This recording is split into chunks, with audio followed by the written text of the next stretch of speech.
তারপরেও সব রাজনৈতিক দল প্রত্যেকের যাতে ইনক্লুসিভ সবাই একত্রিতভাবে নির্বাচনে অংশগ্রহণ করে সব রাজনৈতিক দল মিলে ঠিক আছে গণভোট চাচ্ছে সেটা গণভোট হোক, ভোটের দিন একসাথে।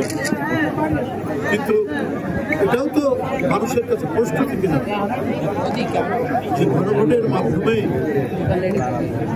মানে আইনি একটা স্যাংশন ছাড়া যখন কোনো একটা আইনি কোনো কাজ করতে যাবে সেইটার যদি আবার আইনি ভিত্তি না থাকে তাহলে তো এটা মানে ভবিষ্যতের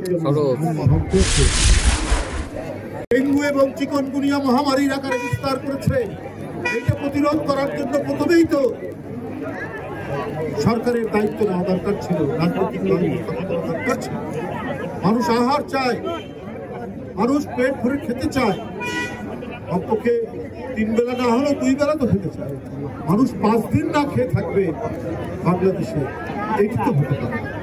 এগুলোই তো প্রথমে মনোযোগ দেওয়া দরকার ছিল।